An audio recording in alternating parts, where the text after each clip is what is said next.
This is breaking news from the Las Vegas Review-Journal, sponsored by Michael Gaughan's South Point Hotel, Casino, and Spa.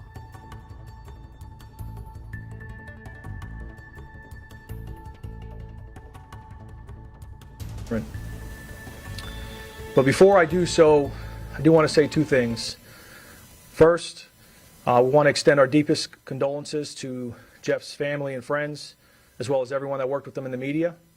This is a tragic loss for our community and something that will not be tolerated. We're already bringing forth every resource on this agency to do our best to quickly identify and apprehend the person responsible for this crime.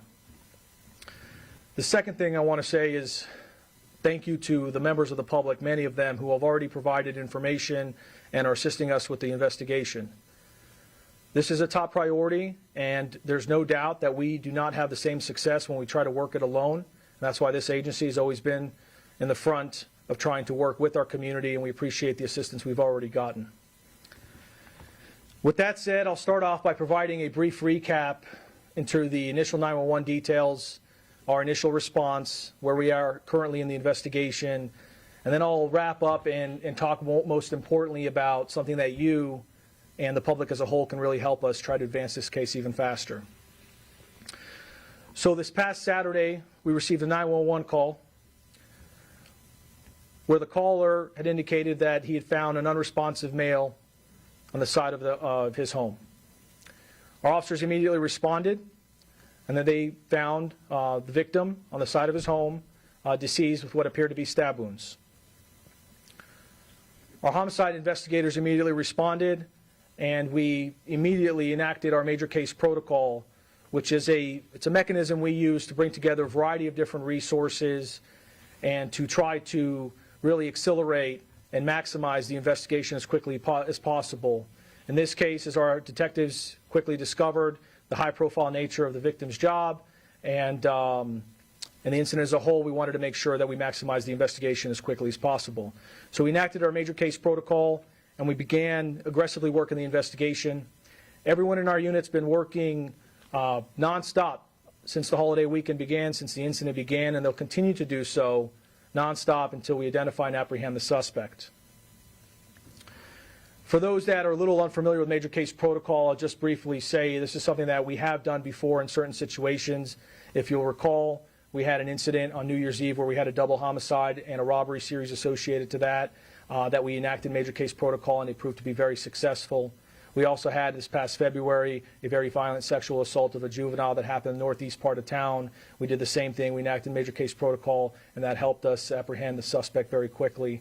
As I indicated earlier, this not only brings together a variety of resources from the organization, but it also increases our information sharing and our ability just to maximize the case as quickly as possible. Now, preliminary details as of now. So we indicated this earlier in the press release. We'll reiterate it. As of now, it appears that the suspect was in the area casing to commit other crimes when at some point in time our victim comes outside and encounters the suspect. There's an altercation that occurs, and we believe that at that time the suspect stabbed and killed the victim.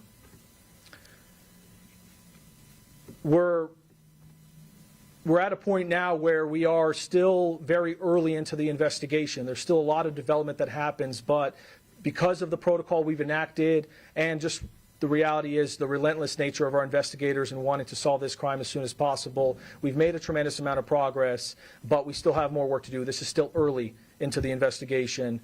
But what we do want to make sure that people are aware of, that there was a little confusion on when the crime happened. We believe that altercation that resulted in the murder happened the morning of September 2nd, Friday. We were not notified and didn't respond until Saturday morning. So just to clarify, when we asked the public for assistance on either checking video cameras for anything that could be related, the time of the crime or the day of the crime is Friday, September 2nd in the late morning hours. Now, as I said earlier, we're holding this press conference because we want to make sure we not only include the public and we're transparent as much as we possibly can be, but we also need your help in trying to advance the case as quickly as possible. So we shared video or photos of our suspect description yesterday. We will share now a video so you can kind of get maybe a little bit of a better sense of how that suspect is dressed, and then maybe even the gait. So we ask our viewers or your viewers to really just pay attention and just look at the clip, pay attention to the unique clothing description, pay attention to the gait of the individual walking, and any information that anyone has related to this individual. We encourage you, please, to call Crime Stoppers. We'll give that contact information in a moment, or you can call us directly at our other numbers as well. In addition to that, we have not yet released the suspect vehicle, but we will do so now, which we believe that the picture of this next picture you see here, we believe is related to the suspect. We're asking for anyone who has information related to this crime and this vehicle to please contact us as well. It's important to note that there are plenty of other vehicles that will look exactly the same, will be exactly the same, and they obviously are not related. But if anyone sees a vehicle and they believe that it is related, it matches this description, we would like all the information possible so we can vet it out further. I also think it's important to note that we have had a burglary series that we've been aggressively working that involved an individual who was wearing construction attire as well, reflective vest and a hat, and we just want to kind of get ahead of it because we've gotten a lot of questions about it. At this time, we are evaluating every possible lead. We will look at every similarity we can with that series or any other burglary or any other crime that may have taken place, but it is way too early for us to make any kind of judgments or conclusions or assumptions at this time. So we're not at the point where we're going to connect it to anything else at this point, but we are evaluating every avenue possible. And then and I apologize for the vehicle, if you could put it back up for me. I do want to at least verbally give the description. We believe it's a 2007 to 2014 red or maroon GMC Yukon Denali with chrome handles, a sunroof, and a luggage rack. And I realize that's not extraordinarily specific, but it is a starting point for anyone in the public who may have some information to help us out. As I mentioned earlier, the contact information, if you... I'll say this very plainly. We have an opportunity with the media that's here today and the public who has access to social media to really help get this message out, share the video, share the photos, the description that I provided, and get it out to as many people as possible so we can get as many leads as possible. So with that, we're really encouraging everyone to help us out. So please ensure you call Crime Stoppers at 702-385-5555, or you can also call us at 702-828-7777. So please, help us get this message out. This one is very important to do so. With that said, I do want to open it up to questions, and we want to try to be as transparent and forthcoming as possible, but I will give you at least some indication that it's very important for us not only to identify and arrest the suspect, but we want to do this case in a way where we can have a solid prosecution and hold that person accountable. And that means that some of the details of the investigation we cannot release at this time because we have to maintain the integrity of the case. And so I'll answer the questions best I can, but there's some specificity that we may have the answer, but we have to hold off a little while longer until we have a suspect in custody. With that said, please. The initial description was that you believe this was an isolated incident and no threat to the public. Do you still believe that, or do you think that this person is in fact a danger to the public? So we still stand by the idea that it is an isolated incident. There's nothing that's an absolute in our business, unfortunately, and we are exploring all possibilities in this investigation. But at this time, we believe that we have evidence that shows that the suspect was in the area prior to the homicide, and it appears that they were casing to commit other crimes. And that's why we'll make the assessment as of now that we believe it was an isolated incident, not necessarily someone committing random murders or on a kind of spree right now. Do you believe that's a man or a woman? We're not making any premature conclusions right now. We'll evaluate every detail we possibly can. Do you have any visuals that show the person's face? As of now, we're giving you the best image we have. Were there burglaries or break-ins in that neighborhood before or after the time of the homicide? So, we are a big population, big city, so we have a lot of burglaries that happen all year round in all areas. We're already analyzing all the burglary or all the other incidents that, whether they could be related or not, we're analyzing all of the data. There are burglaries that have happened in that area, and we are looking at valley-wide as well. Do you have any specifics in regards to a weapon used? Do you think it was a knife, or do you not know? You know, right now it's very important for some of the details when it comes to the specifics of the murder. We need to be able to protect some of that information at this time. But with that, I can come back to you in a moment, but let me just get some other folks as well. I'm sorry, he had his hand right back here first, and I'll come right back around.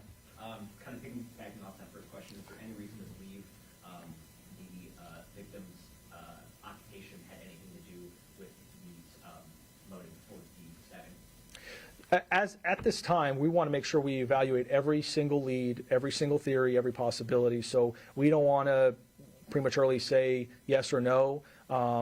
But based on the initial investigation, we do believe that that person who committed the homicide was in the area earlier casing for other crimes. That's our best indication as a theory right now, but we're not excluding anything at this time. Yes, ma'am. Sorry. Dory, thank you for doing this for us. The crime happened on Friday morning. You all weren't alerted until Saturday morning. I know a lot of viewers at home are probably going to be thinking, how did all that time pass before you weren't alerted? Any idea as to why? You know, our best estimate is that where this took place was not clearly in the public's view. It was on the side of the house, and so that may have caused a little bit of a delay until the person who reported it noticed what occurred. So that's probably why we didn't get the call until Saturday. Yes, sir. The sensitive, sometimes controversial nature of an investigative reporter, have you looked into the stories that he was currently working on, had recently worked on, the potential explanations as to why this happened? You know, for our homicide unit, we're very particular about turning over every stone, looking at every single aspect of the investigation. In fact, in order to have a strong prosecution, we can't leave any unanswered questions. So we are looking at every aspect of this case. And part of the reason why we enacted that major case protocol is because we knew that this would require a lot more resources than normal. And we're addressing every single question that comes up. A quick follow-up to that. Have you been in contact with the Review Journal? Or have they been cooperating with that type of investigation? You know, so far we've gotten cooperation from everyone we've been in contact with. We have been in contact with the victim's employer. Everyone, I think, is united in our community, from the media to the police to the public, to try to solve this crime as quickly as possible. So no issue so far. Yes. If you're saying he was in the area casing for other crimes before this, and he's not caught now, how is this person not a danger to the public? How are other people not affected? So I don't want to pretend to be in the suspect's mind and what he or she is thinking, but I think at this moment in time, there are certain situations we deal with where there is a clear danger to the public. For example, when we had major case protocol enacted in New Year's Eve, and we knew that the suspects were actively shooting and killing people very randomly, or if you'll remember, we had a homicide a double homicide not too long ago, the same thing, where the suspect was actively looking for suspects to kill. There were different circumstances there where we could clearly say we're concerned about the safety of others at this time. But at this time, we don't have any indication to suggest otherwise. But I will say, nothing is absolute in our world, and we do encourage our public to always remain alert, always report suspicious activity. But as of now, we believe this was an isolated incident. Just one more question, then we have to wrap it up. Yes, ma'am. Do you believe, was, after the stabbing, was his body moved or concealed at all? So we can't answer this very specifics on some of the details of what happened during the altercation, because that's part of maintaining the integrity of the case and ensuring a strong prosecution. So we will be more transparent and provide more information as soon as we possibly can. We just want to make sure we do right by you and everyone else in the public to ensure we have a prosecution. I told you to come back to you, just offer you one last question, then we have to wrap it up. Any specifics on, was the garage door open? What drew this person to the house? And then a more generic question, what do you recommend people do if, they see someone and it appears to be suspicious? Should they confront her? What do you tell people to do? So some of the specifics we are withholding at this time, just to ensure a good prosecution once we apprehend the individual. So I'll have to get back to you on the first part of your question, but I can tell you the second part is a very important question for the public. We do encourage anyone who reports suspicious activity. You can call that hotline, that 828-777 line. So if people see suspicious activity, or they can call 911 if it's an emergency, or 311 for non-emergency. But yeah, if they see something suspicious outside of their home, or if they have any kind of incidents that they think their safety is at risk, to please call us or call the suspicious activity hotline, and we'll do everything we can. I'll just wrap up by saying, reiterating how important this case is to us, and we have confidence in our investigators. They have been working tirelessly, and they're going to continue to, because to them this is a very important case to solve very quickly. So, but we do need the public's help. So once we end here, please make sure you're sharing all of this information as quickly as possible, as vastly as possible, and hopefully with that we'll be able to have some more progress soon. So thank you very much.